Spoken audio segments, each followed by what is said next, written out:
Tanong, Yorme, kanino ka nangutang? Sa gobyerno. Ha? Ang labo mo naman kausap.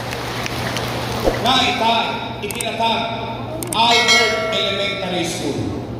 10-story, fully air-conditioned public school. Itinatag, Manila Science High School. 10-story, fully air-conditioned public school. Magsaysay High School. 10-story. At ang aking pinag-graduatean, Rosario Almario Elementary School. 10-story, fully air-conditioned public school na Rosario Almario Elementary School. Ano? Sinong graduate dito ng Almario? Tayo. Ay yung mga apo nyo nag-aaral sa Almario? Nalambingan na ba kayo ng apo nyo? Hindi ba sinabi sa inyo ng anak nyo, ng apo nyo, na kayo naman jacket? Malamig. See? Mas maganda pa sa Holy Child. Maganda ba yung Almario? Maganda? Sabi nila, may nagsita sa akin, bakit yung pinagagawa mo sobra-sobra? Kaya ako sa ko simple lang. Bakit? Kapag kapakinabangan ng mahirap, may malang, may magawa lang. Hindi ba deserve yan ng taong bayan? Ngayon natitikman ng mayaman, matikman ng ordinaryong tao. Hindi kasi diyan nawan-nawaan kung saan ako nang gagaling. Tay, itinatag, Pasay Community. Yan, katabing ilog nyo. Tinapon ba sila sa Laguna? Nung nasunog sila? Andyan sila. Townhomes, up and down, 2-bedroom. Tay, saan kayo nakakita? Paseco Hospital.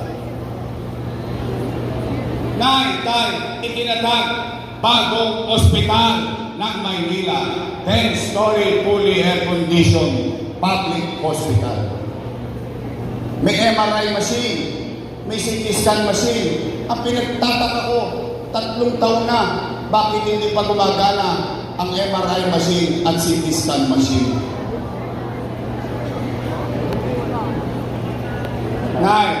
Tay, tanong, saan ko kinuha yung pera na yan? Ano, ipot ako lang dito. Ginamit ko, abilidad ko. Bakit? Ama ko ng lungsod ng Maynila. Leader ko eh. Tinanong ko kayo, nanay, tatay, gagawa niyo ng paraan para mairaos niyo ang pamilya niyo. Yun din ang ginawa. Itawid kayo sa pandemya. Tanong, Yorme, kanino ka nangutang? Sa gobyerno. Ha? Ang labo mo naman kausap, Yorme. Amerika nangutang, Pilipinas nangutang, Maynila nangutang sa Pilipinas. Opo. Tanong, sino may-ari ng Land Bank of the Philippines? Gobyerno. Sino may-ari ng Development Bank of the Philippines? Gobyerno. Sige, para mas madaling imuestra, para mas madaling natin maintindihan, tingnan niyo itong ulo ko. Hanggang pa. Ito ang buong gobyerno. May 2 bulsa.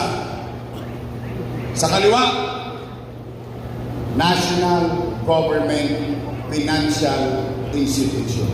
Ano na sa loob? Land Bank of the Philippines, Development Bank of the Philippines. Siksik-klik-klik, umaapaw pa. Pera ng bangko ng gobyerno. Sa kanan, City of Manila. Alaus.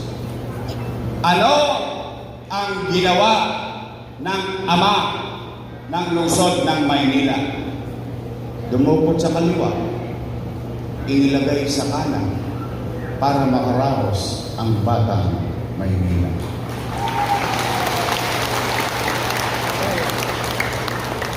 Taas ang kamay nang walang utang dito. Walang nagtaas. Alam niyo bakit ko ginanon yun? Kasi yun ang tunay na buhay. Gagawin mo lahat ng abilidad mo, mairaos mo lang ang pamilya mo. Tama ba? Kaya nga si Bombay sakit ulo. Paki daw, paki. Pas muna, pas. Bukas na lang. Kasi hindi lang buhay sa bagay.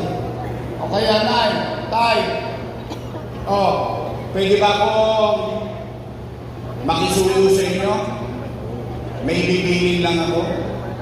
Pwede bang may pasasabi lang ako? Pwede? Kasi ipatatawag din kayo ng kanila. Malamang. Puntahan nyo. Ay!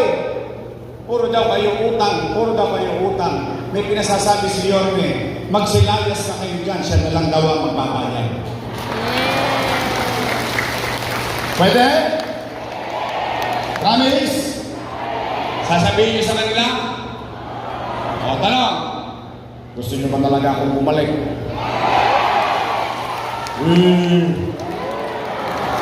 Bakit sinacharot-charot niyo lang ako? Promise? Taas nga ng kamay na gusto mo bumalik? Promise? Next month? Mamatay man sila. Ayaw ko kayong madisgrasya, kayo kausap ko. Pabiro lang. O sige, mga nanay ko, tatay ko, manatag kayo. Iawan nyo sa tulong nyo, nakabalik tayo. Babalik na tayo sa lungsod ng Maynila. Kaya na,